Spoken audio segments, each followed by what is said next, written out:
Hello friends, welcome to Hema's Kitchen. இன்னைக்கு வந்து ஒரு ஸ்பெஷல் டே. இன்னைக்கு என்னோட வாழ்க்கையில வந்து நான் மறக்கவே முடியாத ஒரு நாள்.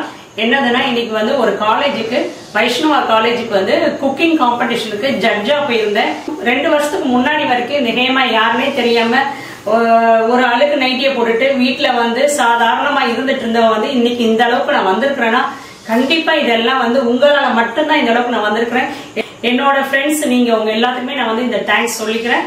அந்த கடவுளுக்கு நன்றி சொல்லிக்கிறேன். என்னோட அம்மா அப்பாவுக்கும் நான் நன்றி சொல்லிக்கிறேன். என்னோட குடும்பத்துல இருக்க அத்தனை பேருக்கு நன்றி சொல்லிக்கிறேன். முந்தா நேற்று வந்து நான் ஒரு வீடியோ போட்டிருந்தேன், தக்காளி கார சட்னி. நிறைய பேர் பார்த்துட்டு சப்போர்ட் பண்ணீங்க. அது இல்லாம நிறைய பேர் வந்து போட்டோஸ் அனுப்பியிருந்தீங்க, மெயில் பண்ணியிருந்தீங்க, பேஸ்புக்ல வர மெசேஞ்சர்ல வர போட்டோ எல்லாம் நீங்க வந்து அனுப்பியிருந்தீங்க. எல்லாருக்குமே வந்து ரொம்ப ரொம்ப ரொம்ப தேங்க்ஸ். ஓகே, நம்ம இன்னைக்கு வந்து என்ன சமைக்க போறோம்னா பொங்கலுக்காக நிறைய பேர் வந்து சக்கரை பொங்கல் வேணும் அப்படின்னு சொல்லி கேட்டிருந்தீங்க. நான் லாஸ்ட் இயரே வந்து பச்சரிசியில வந்து பொங்கல் போட்டிருந்தேன். நான் அதோட லிங்க் வந்து கீழே டிஸ்கிரிப்ஷன் பாக்ஸ்ல கொடுக்குறேன், நீங்க பாருங்க. நிறைய பேர் வந்து சிறுதானியத்துல வந்து எங்களுக்கு பொங்கல் செஞ்சு காட்டுங்க அப்படின்னு சொல்லி கேட்டிருந்தீங்க. அவங்களுக்காக இன்னைக்கு வரகரிசியில பொங்கல் செய்ய போறேன். வரகரிசிக்கும் பச்சரிசிக்கும் ரொம்ப வித்தியாசம் கிடையாது. இந்த வரகரிசிக்கு பதில் நீங்க வந்து பச்சரிசி சேர்த்துக்கலாம், அவ்வளவுதான். மற்ற மெத்தட் எல்லாமே ஒரே மாதிரிதான். வாங்க சூப்பரான ஒரு சர்க்கரை பொங்கல் செய்யலாம். இப்போ நம்ம பொங்கலுக்கு தேவையான திங்ஸ் பார்த்தரலாம்.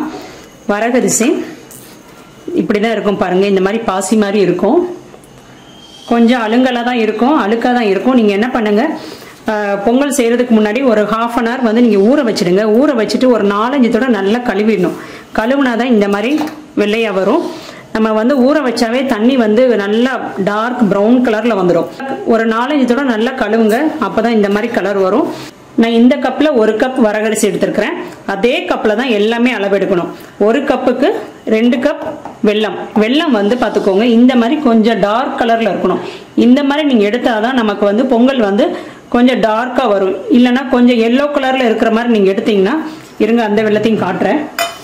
இந்த மாதிரி எடுத்தீங்கன்னா பொங்கல் வந்து வெள்ளையா தான் வரும், அதாவது கொஞ்சம் லைட் எல்லோ கலர்ல இருக்கும். இந்த மாதிரி எடுத்தீங்கன்னா பொங்கலும் வந்து நல்லா டேஸ்டா இருக்கும், நல்லா டார்க்கா இருக்கும், பாக்குறதுக்கு நல்லா இருக்கும், நல்ல ஸ்மெல்லாவும் நல்லா ஸ்வீட்டாவும் இருக்கும். அதனால இந்த மாதிரி வெல்லம் பார்த்து எடுத்துக்கோங்க, கொஞ்சம் டார்க்கான கலர்ல. தண்ணி வந்து 1 கப்புக்கு 5 கப் தண்ணி சேர்க்கணும்.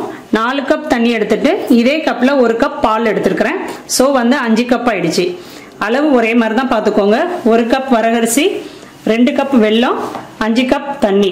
நீங்க வந்து 1க்கு 5 கப் தண்ணி சேர்த்தாதான் பொங்கல் வந்து நல்லா நெகிழ்த்தியா இருக்கும். கம்மியா சேர்த்தீங்கன்னா இறுக்கமா இருக்கும், கொஞ்சம் நேரம் ஆச்சுன்னா கேக் மாதிரி ஆயிடும். இப்ப நீங்க வந்து 1க்கு 5 சேர்த்தீங்கன்னா தான் நல்ல டைம் ஆனாலும் நல்லா நெகிழ்த்தியா நல்லா இருக்கும், சாப்பிட்றதுக்கும் நல்லா இருக்கும் டேஸ்டா. இப்போ இதுக்கு வந்து தேவையான முந்திரி பருப்பு எடுத்துக்கோங்க, ஏலக்காய் பவுடர், பச்சை கற்பூரம், கிஸ்மிஸ் தேவையான அளவு, நெய் வந்து கொஞ்சம் நிறையவே சேர்க்கணும், அப்பதான் வந்து பொங்கல் நல்லா இருக்கும். இப்போ நம்ம பொங்கல் செய்யலாம். இப்போ வரகரிசியை சேர்த்துக்கலாம். தண்ணி, பால் காய்ச்சி வடிகட்டி எடுத்த பசும்பால் தான் இது. பாக்கெட் பாலும் சேர்த்துக்கலாம், பசும்பாலும் சேர்த்துக்கலாம், அதாவது மாட்டுப்பாலும் சேர்த்துக்கலாம். நான் வந்து பாக்கெட் பால் தான் சேர்த்துருக்கிறேன். இப்போ மிக்ஸ் பண்ணிட்டு ஒரு 2 ஸ்பூன் நெய் சேர்த்துக்கலாம். நம்ம பால் ஊற்றிருக்கிறோம்ல, அதனால பொங்கி வரும், அதனால ஒரு 2 ஸ்பூன் நெய் சேர்த்துக்கோங்க. இப்போ இதை மூடி வச்சிடுறேன். வெயிட் வச்சுட்டேன். 4 விசில் வந்தோடனே ஆஃப் பண்ணலாம், கரெக்டாக இருக்கும். இப்போ நம்ம இதுக்கு தேவையான வெல்லம் நம்ம வந்து கரைச்சிக்கலாம். நான் போன வருஷம் பொங்கலுக்கு பலக்காய் சாம்பார் செஞ்சேன், அதையும் போய் பாருங்க. உளுந்த வடை போட்டிருந்தேன்.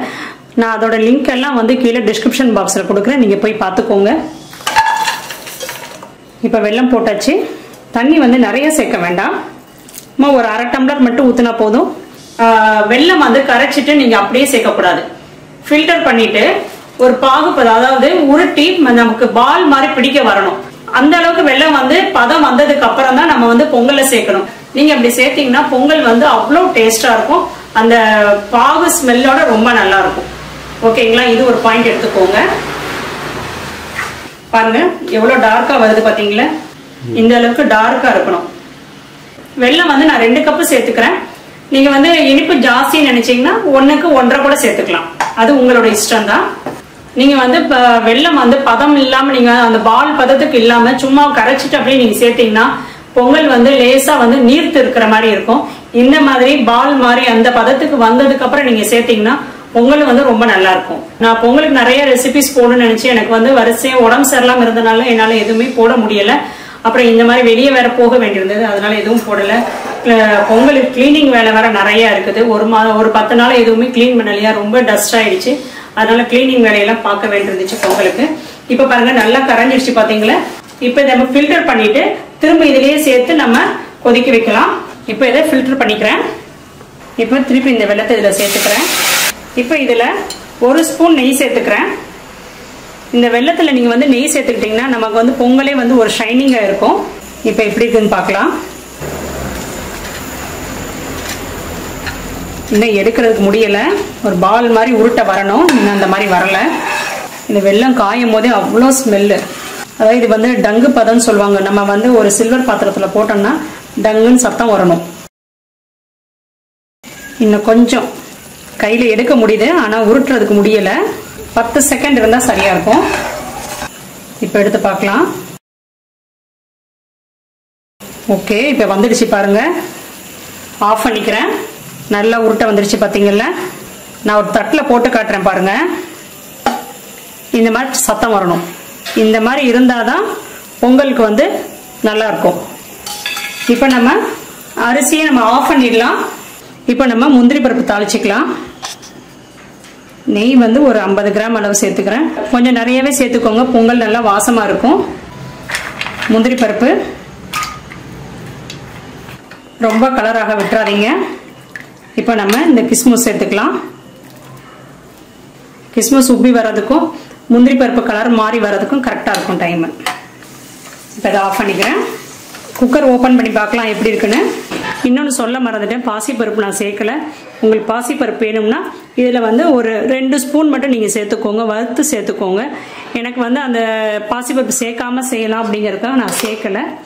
நான் அந்த பச்சரிசி வச்சு பொங்கல் பண்ணல, அதில் வந்து பாசிப்பருப்பு சேர்த்துருக்குறேன். நீங்கள் பார்த்துக்கோங்க. இந்த அளவுக்கு தண்ணியாக இருக்கணும், அப்போ தான் நமக்கு வந்து ஆறி வந்தாலும் நல்லா குலைவாக இருக்கும். இல்லைன்னா ஃபஸ்ட்டே வந்து கெட்டியாக இருந்துச்சுன்னா ஆறுனதுக்கப்புறம் கேக் மாதிரி ஆகிடும், நமக்கு பொங்கல் நல்லா இருக்காது. இப்போ இந்த வெல்லத்தை இதில் சேர்த்துக்கலாம். நீங்கள் வரகரிசியை விசில் வைக்கிறதுக்கும் இந்த வெல்லம் பாகு காஞ்சி வர்றதுக்கும் கரெக்டாக இருக்கும் டைம். முதவே காய்ச்சி வச்சுட்டிங்கன்னா பாகு வந்து கெட்டி ஆகிடும். இப்போ நல்லா கிண்டி விட்டுக்கோங்க. பொங்கல் பார்த்தீங்களா நல்லா டார்க் கலரில் வருதுல்ல. இப்போ இதில் ஏலக்காய் பவுடர் சேர்த்துக்கிறேன். இதில் இப்போ நான் பச்சை கற்பூரம் சேர்த்துக்கிறேன். ரொம்ப சேர்த்துடாதீங்க, ஒரு பிஞ்ச் இந்த அளவு மட்டும் சேர்த்துக்கோங்க. ரொம்ப சேர்த்துட்டிங்கன்னா காட்டமாயிடும். இப்போ இதை நல்லா கிண்டி விட்டுக்கலாம். இப்போ இந்த முந்திரியை சேர்த்துக்கலாம். நெய் கூட நினைச்சீங்கன்னா நீங்க கொஞ்சம் கம்மி பண்ணிக்கோங்க. வருஷத்துக்கு ஒரு நாள் பொங்கல் செய்யறோம், கொஞ்சம் அது நல்லாவே டேஸ்டாவே செஞ்சு சாப்பிடலாம், ரொம்ப நல்லா இருக்கும். இங்க பொங்கல் ஸ்மெல் வந்து சூப்பரா இருக்குது. இது நம்ம சொன்னாதான் தெரியும் வரகரிசியில பண்ணிருக்கிறோன்னு, இல்லைன்னா தெரியாது. அதே மாதிரிதான் பச்சரிசியில பண்ணது மாதிரியே தான் இருக்கும். ஓகே, இந்த அளவு போதும். இப்போ இந்த வந்து ஆறுனா கரெக்டா இருக்கும். இப்போ கொஞ்சம் தண்ணியா இருக்கிற மாதிரி தான் இருக்கும். ஆறுனதுக்கு அப்புறம் கரெக்டா வந்துடும். இப்போ நமக்கு சர்க்கரை பொங்கல் ரெடி. இன்னைக்கு நைட் நான் என்ன டிஃபன் பண்ணிருக்கிறேன்னு பாக்குறீங்களா?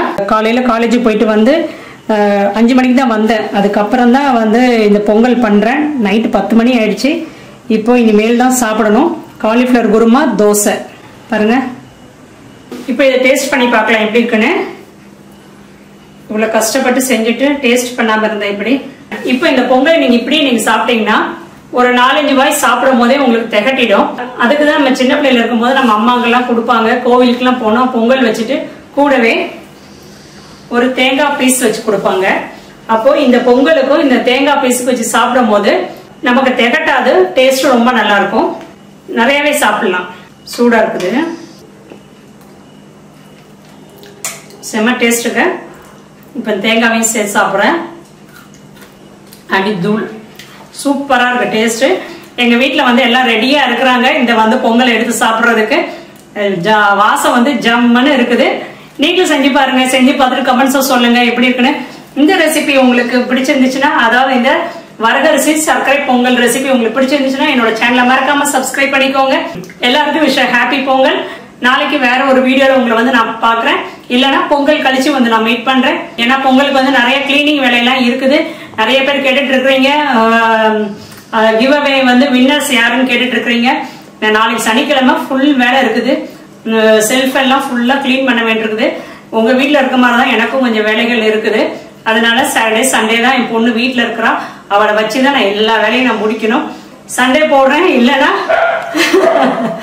இல்லைன்னா பொங்கல் முடிஞ்சதுக்கு அப்புறம் நான் போடுறேன். தேங்க்யூ.